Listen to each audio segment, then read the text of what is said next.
बिस्मिल्लाहिर्रहमानिर्रहीम। Today's topic is fields of forces. हम इसकी डिटेल में जाने से पहले हम कुछ प्रीवियस इंफॉर्मेशन जो हमने स्टडी की है हम वो डिस्कस करते हैं। हमने न्यूटन्स लॉ के बारे में पढ़ा था, ग्रेविटेशनल लॉ के बारे में पढ़ा था, जो हमें magnitude and direction of force के बारे में बताते हैं। ग्रेविटेशनल के केस में ग्रेविटेशनल फोर्स और कूलम्स लॉ के केस में इलेक्ट्रिक फोर्स के बारे में इंफॉर्मेशन प्रोवाइड करते हैं। लेकिन इनकी डिटेल के बावजूद जो ये कूलम्स लॉ और ग्रेविटेशनल लॉ प्रोवाइड करते हैं, दो क्वेश्चंस अरेज होते हैं। First one is what are the origin of these forces and how these forces transmit from one charge to another charge और from one mass to another mass. इन दोनों questions के answer जो हैं ये दोनों लॉज प्रोवाइड नहीं करते। पहला क्वेश्चन था हमारा what is the origin of these forces. Answer to this question is still unknown. हमें इसके बारे में नहीं पता कि ये फोर्सेस का ओरिजिन क्या है।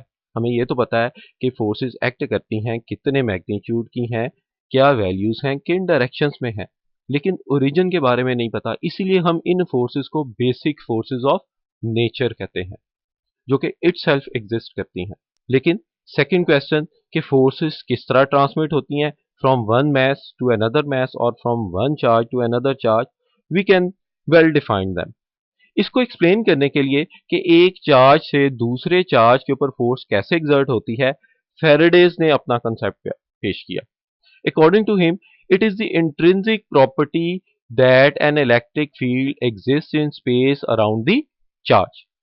कि ये एक उसकी नेचर है कि उसके अराउंड क्या एग्जिस्ट करेगा, फील्ड एग्जिस्ट करेगा, चाहे दूसरे चार्जेस प्रेजेंट हो चाहे ना प्रेजेंट हो। इसकी एग्जांपल बिल्कुल ऐसे ही है कि अगर किसी रूम के सेंटर के अंदर एक लाइट बल्ब को ऑन कर दिया जाए तो उसके अराउंड ऑल डिमेंशन जो है वो लाइट एग्जिस्ट करेगी। बिल्कुल उसी तरह चार्ज के अराउंड थ्री डिमेंशनली जो है वो फील्ड एग्जिस्ट करती है। मैं थ्री डिमेंशनली तो रिप्रेजेंट नहीं कर सकता, लेकिन मैं एक चार्ज क्यू कंसिडर कर सकता हूँ, पॉजिटिव चार्ज क्यू कंसिडर करता हूं, जिसके अराउंड मैं फील्ड को डॉट्स की फॉर्म में रिप्रेजेंट कर देता हूं। फील्ड जो है वो इंटेंस होता है नियर द चार्ज, और जैसे जैसे चार्ज से अवे मूव करते जाएं फील्ड की इंटेंसिटी जो है वो वीक होती चली जाती है, फील्ड वीक हो जाता है। हमें किसी चार्ज की फील्ड को डिटेक्ट करने के लिए इसके अराउंड, इसके नियर बाय के अंदर कोई दूसरा चार्ज प्लेस करना पड़ता है। हम इसे डिटेक्ट करने के लिए इसकी फील्ड के अंदर एक test charge Q naught place कर देते हैं। एक test charge Q naught place कर देते हैं। ये टेस्ट चार्ज क्या है?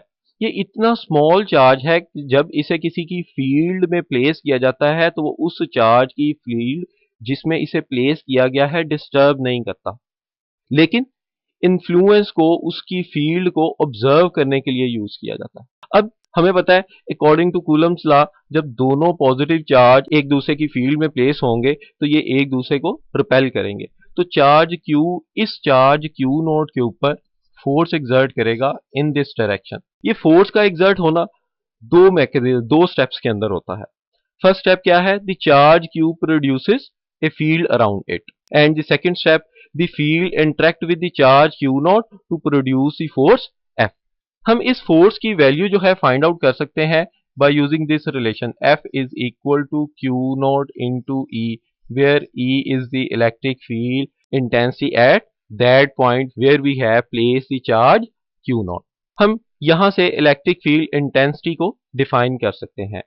The electric field intensity is the force per unit charge। हम मैथमेटिकली लिखना चाहें इसे, E is equal to force which is exists between charge Q and Q naught test charge, force per unit charge।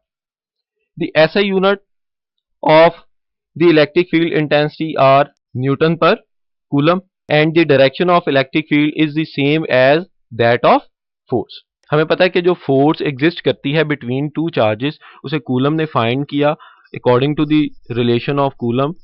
F is equal to 1 over 4 pi epsilon naught Q into Q naught divided by R square, where R is the distance between charge Q and Q naught into the unit vector R।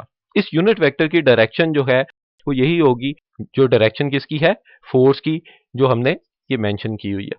अगर हम इस force की value को इस relation में put करें तो हमारे पास रिजल्ट आता है E is equal to 1/4 pi epsilon naught Q into Q naught divided by R square into 1/Q naught और साथ यूनिट वेक्टर क्यू नॉट से कैंसिल हो जाएगा और इलेक्ट्रिक फील्ड इंटेंसिटी की वैल्यू हमें मिल जाएगी 1/4 pi epsilon naught Q by R square into unit vector R. Start the second application of electrostatics which is inkjet printer. Inkjet printer के अंदर इंक फिल की होती है जिस पोर्शन के अंदर वो जो टैंक है उसे हम कहते हैं इंक सप्लाई। इस इंक सप्लाई से पंप इंक को पिक करता है और प्रोवाइड कर देता है नोजल को।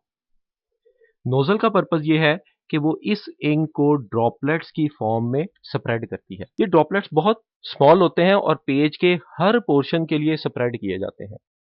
इनमें से कौन से ड्रॉपलेट्स पेज के ऊपर फॉल करेंगे और कौन से फॉल नहीं करेंगे, that one is decided by charge controller. Charge controller जो है वो इनमें से कुछ ड्रॉपलेट्स को चार्ज कर देता है और कुछ को अनचार्ज रहने देता है। जिन ड्रॉपलेट्स को वो अनचार्ज रहने देता है वो स्टेट इसमें से पास करते हैं और फॉल करते हैं पेपर के ऊपर और इमेज डिपॉजिट कर देते हैं। और जिन ड्रॉपलेट्स को वो चार्ज कर देता है वो उन पोर्शंस के लिए होते हैं जहां पे पेज के ऊपर इंक डिपॉजिट नहीं करनी होती। ये मैकेनिज्म जो है कि किन पार्टिकल्स को चार्ज करना है किन को नहीं चार्ज करना, that one is controlled by charge controller. इस चार्ज कंट्रोलर को जो सिग्नल मिलता है that one is provided by computer. Computer के ऊपर जो पेज हमने देखा होता है जिसे हमने प्रिंट की कमांड दी होती है वहां से इंफॉर्मेशन कंप्यूटर से ट्रेवल करती हुई चार्ज कंट्रोलर के पास आती है और चार्ज कंट्रोलर जो है चार्जिंग इलेक्ट्रोड्स को इंफॉर्मेशन प्रोवाइड करता है कि किन पार्टिकल्स को चार्ज करना है और किन को अनचार्ज रहने देता है। अनचार्ज पार्टिकल्स तो पेज पे डिपॉजिट हो गए। चार्ज पार्टिकल्स जिन्हें चार्जिंग इलेक्ट्रोड ने चार्ज किया था वो डिफ्लेक्टिंग प्लेट्स में से पास करते हैं और डिफ्लेक्टिंग प्लेट्स इनका पाथ डाइवर्ट कर देती है टुवर्ड्स दी गटर। ये चार्ज पार्टिकल डिफ्लेक्टिंग में से प्लेट में से पास होते हुए गटर के पास आ जाते हैं।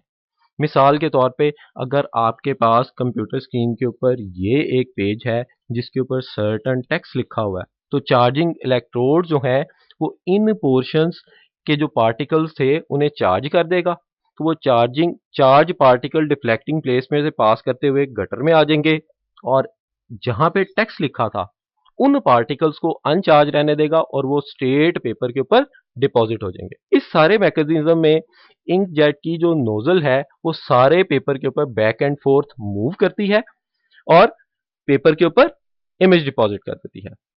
थैंक्स।